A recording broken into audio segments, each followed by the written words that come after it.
Hello. I want to see if people can hear me. So if you can, just throw something in the chat saying, "Yep, we can hear you." Um, my name is Rachel. Yay! Okay, people can hear me. Okay. Hi, I am Raechel Henderson. I am an author with Llewellyn. I am the author of three books currently with Llewellyn called, first one is So Witchy, which is a magic sewing book. The second one is The Scent of Lemon and Rosemary, which is what I like to call my magical home economics book.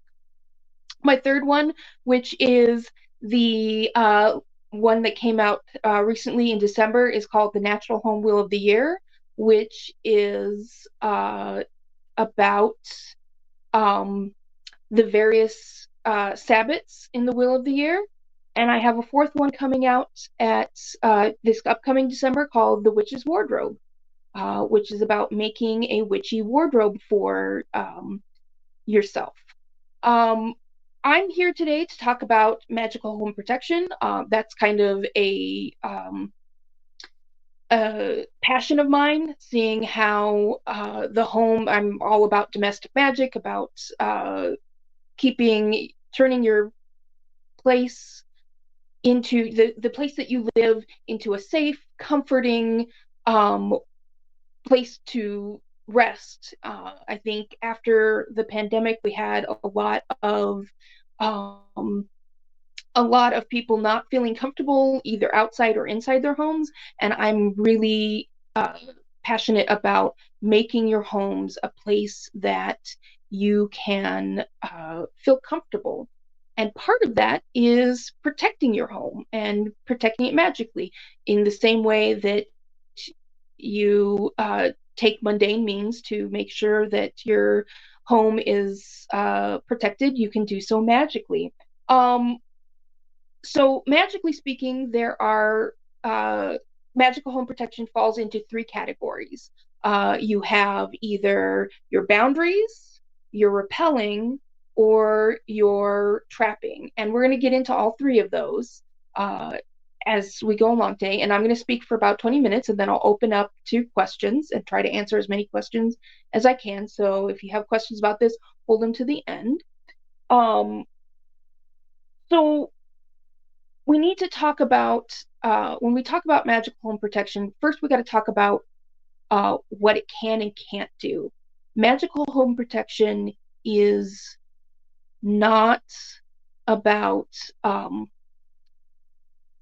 you do a spell and your house is completely protected and you don't have to do anything else. You still got to lock your deadbolts. You still got to make sure that you are the taking all of the precautions that you normally would. It's not a end all be all. Magical home protection is a helper and another layer to the protection that you're doing. So that's my little disclaimer to get out of the way. I don't want people thinking that that they don't have to also take mundane means to protect their um, all of their homes and their domiciles. So let's get into these three different types of magical home protection. We'll start with boundaries. Boundaries set up a line of uh, demarcation. Um, think about when you create a circle around yourself, a protective circle around yourself when you're doing a spell. It says inside here, this space inside here is different from the space outside of this boundary. So this is something that you can apply to your house um, that will allow you. So that's the first type of protection. The second type, which is repelling, is sending um, magic back, negative energies, any kind of malicious energy or magic. Um, Sending that to it, that anything that is coming towards you, sending it back. You're repelling it. You're making sure that it doesn't come in.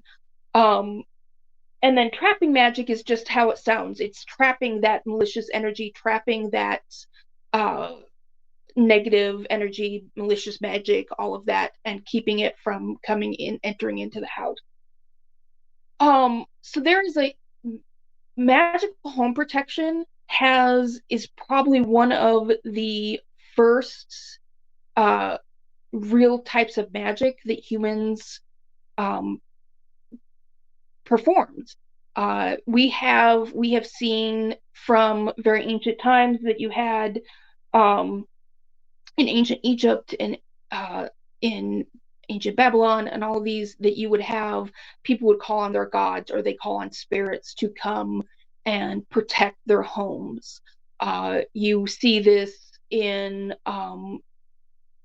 where we have discovered and found uh, what are called demon bowls, and they're from the Middle East. There in several countries in the Middle East, you'd have these demon bowls. So they're bowls which would have an incantation painted and inscribed in a spiral on the inside of the bowl with a picture of a demon at the center. And these would be buried at somewhere on a property or under the threshold, and they were meant to trap any demons or malicious spirits that might try to enter the house. You have uh, the Romans talked to the they would call on their ancestor spirits, the lares, and would bring them into the house to help protect, and would even set places for them at the table to invite these ancestor spirits to help protect the home and the family.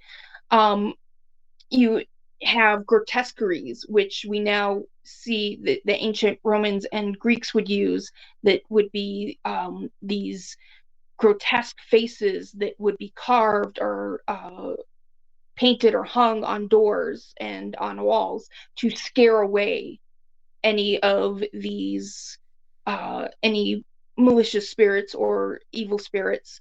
And you see those that kind of evolved into the gargoyles that we see from the Middle Ages, where they were meant to protect as well, being these just ugly creatures that were supposed to scare away spirits.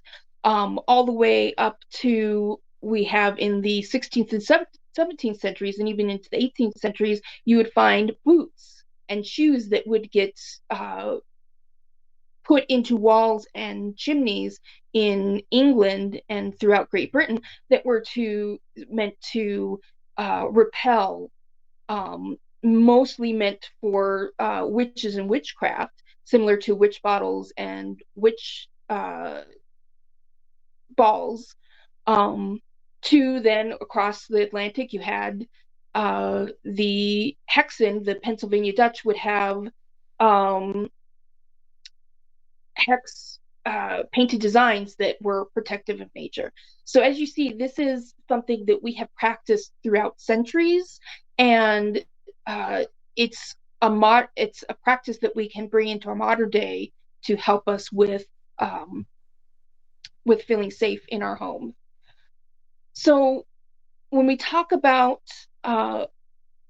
protective items and protecting our home, before we get into the nitty gritty of what you're going to do, we got to talk about what you need. And that's where we get into the topic of materia magica. And materia magica is just items that are used in magic. They're items that have special energy signatures and correspondences to intents that you then use as for your magic spells.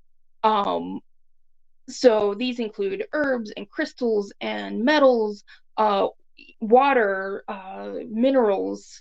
You can even, all sorts of things that help just kind of give it a boost to your magic and help anchor, and also help you focus your intent. You don't need these things to practice magic. They are just helpful in that they help you focus your intent. So certain things that we talk about when we talk about protective stuff is, let's talk about herbs. There are many herbs that have protective properties that you can use in your magic, from either planting them around your house, keeping them as houseplants, using them in your spell and magic. Um, all of this is these are ways that you can incorporate them. And so there's 5 herbs that I tend to use in my magic protective practices that are pretty easily attainable, and that you can go and find when you go out foraging, or you can get online um, and use in your magic practice. Mugwort leaves are you can use in incense. You can use in powders. You can even make a tea and and use the steam from the tea as if you can't burn incense. Um, Fleabane, which is it's considered a weed, but it's a flower that was used to exorcise spirits. Well, clover, while usually 4-leaf clovers are considered useful for luck, 3-leaf clovers are used for protective, as well as the white clover.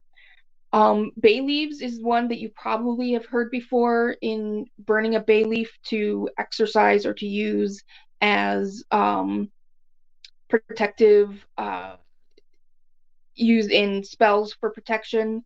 Um, and then oak, especially if you take the twigs and tie them together, and then hang them over your doorway. So uh, those herbs you can use as materia magica in your protective spells. We also have crystals that you can use, um, and crystals that you have. With crystals, you always want to specify that you're going to look into crystals and materia magica tend to be starting to be a little controversial, only in that we're looking at how to find crystals that have been properly sourced. Um, so make sure that you're looking to find crystals that have been ethically sourced, because otherwise you don't want to bring that negativity into your home. Um, but we have jet, which will protect from external forces. You have obsidian, which will shield you from negativity and block psychic attacks. You have amethyst, which is a good crystal to prevent from psychic attacks. Smoky quartz is a good general detoxifying stone that it disperses negative energy. And then you have black tourmaline, which blocks psychic attacks and negativity. With all 5 of those crystals, you can use them in your spells. You can post them up, put a chunk by your doorway. So when you come in your door, or when you leave your door, or you leave your home, that the energy from those crystals are helping you, exerting their influence. You can put chunks of crystals in the corners of your house, in your windows, windowsills, and the like. So how do we put this all together? Um, let's start with spells. Spells are good because they don't require a lot of tools. You can just do a spell to cover your I can type the crystals in the chat at the end of the um uh I'm sorry, I'm talking to the chat. There was a question about the crystals. I can type them in the chat. um Spells are, oh, there we go, somebody typed it in there. Spells are good for because they don't require any tools. Like if you want to place a boundary spell, um you all you have to do is stand at your in the middle of your house and imagine a white light covering and a white boundary going around the entirety of your house, or if you're in an apartment, around the entirety of your apartment, saying that nothing that you don't invite can come into your domicile, into your home. The thing with spells is that they're not permanent. You're going to need to re-up them. I tend to do a protective spell every uh, month during the full moon to re-up that boundary and just to reinforce that this is my space. Nothing comes in that you don't want or don't invite into your space, and everything on the outside stays out there. Um, so along with that, if you want something that's a little more that you're not going to need to re-up all the time, you can do things like powders. Um, powders, I tend powders like eggshell, crushed eggshells, or black salt. Black salt is just basically mixing salt with the ashes of herbs that you've burned. So, like, if you could take those bay leaves or mugwort or fleabane, burn it down, mix those ashes with salt, and then you can take that powder and sprinkle it across doorways, across windowsills, um, all of that to help create that boundary and keep things out. Now, these again, you're going to want to every once in a while, because they're not going to last. They're going to get shifted around as you move around, as you cross thresholds and stuff. So you have to reapply them. And if you are in a place where you can't just put these down on thresholds, where if maybe you're in a shared space or you're not out to the people you're sharing your house to, you can also sprinkle these up top over the lintel, like on the trim above the doorway. So you don't have to put them down on the floor where maybe someone might find them and uh, move it around. Um, Going into much more permanent home magic, protective magic, we've got witch bottles and witch balls. Now, witch bottles and witch balls have the same purpose in that they are trapping magic. So any malicious energy, any malicious magic, negative energy, negativity, any of that that is coming towards your to your space, you then trap in these. Witch ball, a witch bottle, you use elements of like sharp, like pins, broken glass, something sharp to hold on to the energy when it's coming in. Witch bottles tend to include a piece of yourself. So witch bottles have included things like hair, nails, urine, because what it is it's a decoy. So any magic directed towards you then gets caught in this bottle. Witch ball, and the witch bottle is then buried somewhere on your property or underneath your doorstep. Whereas witch balls are hung in your home.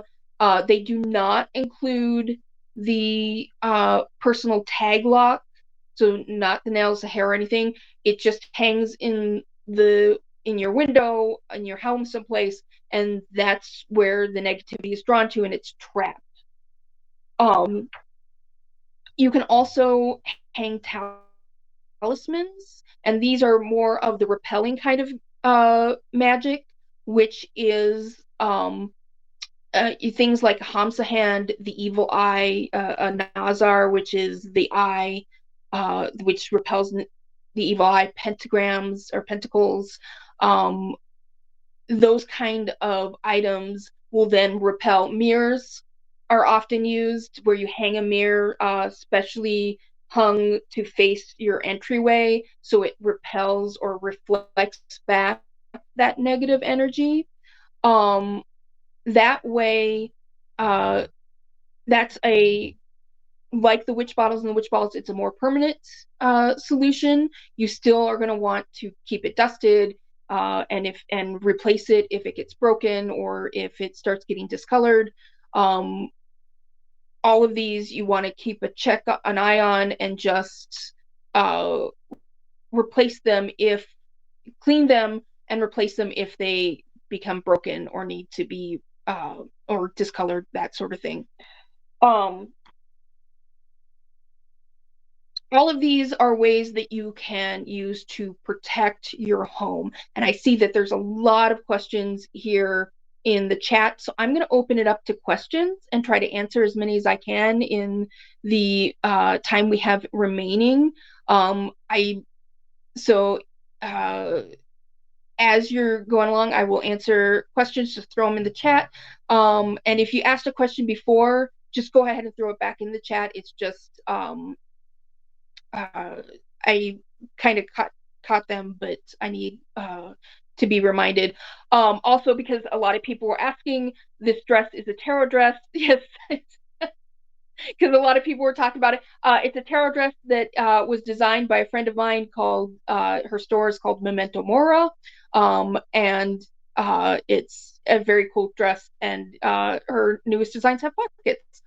So anyway, let's go and talk about condos and apartments. Yes, condos and apartments, you can do the same protective stuff that you would do for a house with the condo and apartment. Your protection is just going to stop right inside your walls. So not on the outside of the wall, but just on the inside, because you're dealing with a whole lot of communal space where people are walking down hallways and the like. So have your boundary. Have You can still use witch balls, reflective magic and stuff. Still use your powders for repelling or for keeping stuff out. It's the same concept. It's just you're just including just the inside of the walls of your space. Um, Essential oils and scents for protection work, absolutely you can use those. You can use them to mark sigils. You can use them to make anointing oils, to mark sigils, anoint candles for protective spells. Use them as the same as you use any other kind of materia magica. Um, if you're having issues with, there's a question about banishing evil in the home. You're going to look at your exorcism herbs and crystals and the like. So again, fleabane, which I mentioned before, rue is another one where what you want to do is first you want to completely cleanse your space. And when you do that, like if you're burning, whenever you do, when you are cleansing it, you want to open up your windows to make sure that whatever is in there has a way to exit. You can use bells to ring bells to also, if you can't burn incense or you don't have crystals, and make sure that you are getting into your closets, into corners, into cupboards, so there's no place for it to hide. Once you've cleansed it, then you're going to lay down your protective and blessing magic to keep it out. But you got to cleanse first because you got to get it out. Car protection, you can do similar to what you do for home protection. You're just going to modify it to fit your car. So a crystal, some jet on your dashboard, or a protective pouch that has some mugwort and bay leaves and some amethyst in it, and just take that pouch and use a black pouch for protective, or you can use white too for protective, and stick it in your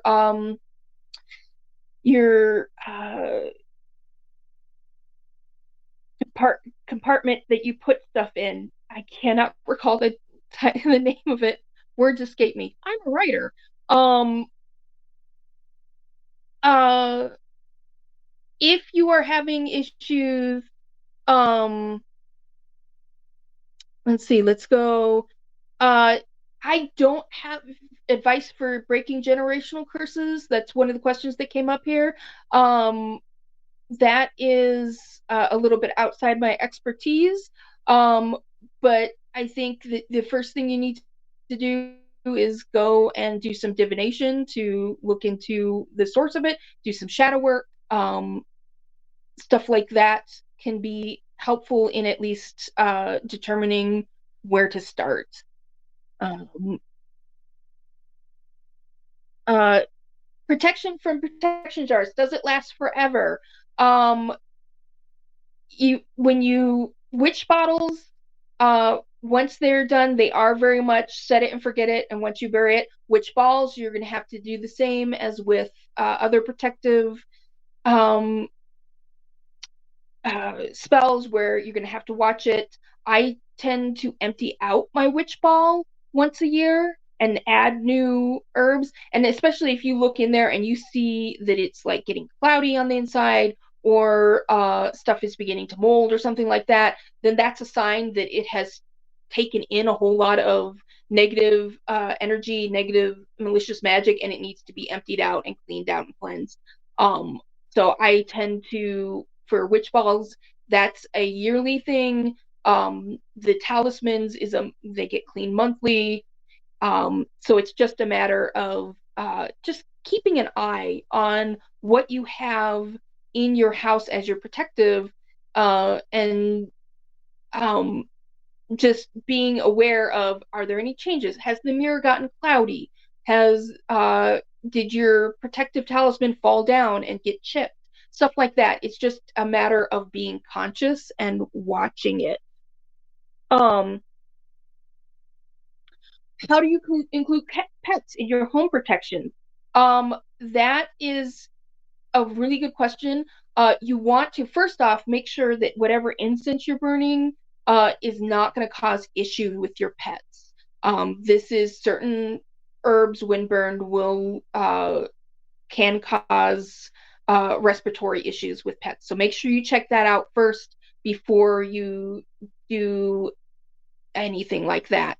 But I find that, just using crystals, rub a crystal across your pet in, like you would be, brushing them is a good way to include them in your home protection. If you are when you are delineating that this is my space and nothing can harm anything in this space, include them in your you cannot harm the people living here or the animals or the plants, anything that's living in here. Just make sure that you establish to the universe that they're under your protection as well. Um, I'm asked, do you think we should open windows when we burn sacred herbs to cleanse? Absolutely. I've mentioned this before. You absolutely should be opening your windows, even if it's just a crack, even if it's just a little bit, because what you're cleansing needs someplace to go. Otherwise, you're just moving the energy, you're just shuffling it from one place to another. Um, let's see what other questions I have. Can I recommend when you need, okay, so we're looking at think I caught all the questions. Um Throw them back in there if uh yes, if you have someone's mentioned that family member has asthma, can't burn things indoors. Yes. So if you cannot burn things, this is what you're gonna do. You're gonna make a tea of it. You're gonna make a tea, and you are going to keep it in a mug, and you're going to walk around and you're going to waft the steam from the tea and use it at the same way you use an incense. That way you aren't at the risk of setting off smoke alarms. You aren't going to have the same issue that with asthma and the like. Also, someone mentioned cleansing sprays. Absolutely, take some essential oils, drop them in with about 2 ounces in a bottle with about 2 ounces of distilled water, about an ounce and a half of witch hazel, a few drops of the essential oil, shake it up, and then spray it around. That will work as well. Again, what we're talking about is this intention.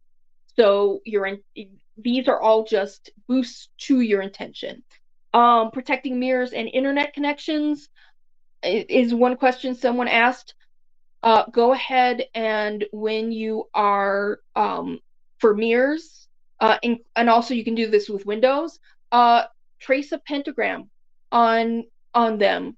You can use, just with your finger, just trace a pentagram that, you're gonna, again, it's one that you're gonna have to re-up every month or so, but that'll help. For internet connections, I would place the jet, place a chip of jet or something right next to your modem to help with that.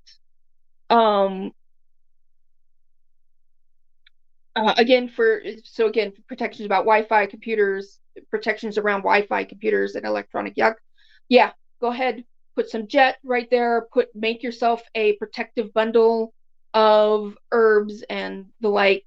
Throw them in there with some crystals. Um, Throw a mirror in there as well, like a little tiny mirror to go in there to help reflect stuff back, and hang that pouch right next to your modem or right next to your computer to help with that sort of thing. Um, okay, so yeah, one last question, if anybody has one. Do I think spirits interfere with the internet connection? I think that anything can happen. I think that yes, you spirits can. So that's an entryway into your home. Make sure that you protect that as well. Thank you so much, everybody, for logging in for this. I think that this was, I had a great time. I'm glad everybody liked the dress. And you can always reach me I'm on Instagram under Idiorhythmic, or you just search for me and find me. If you have questions, you can always DM me. Otherwise, thank you so much. This has been a lot of great fun.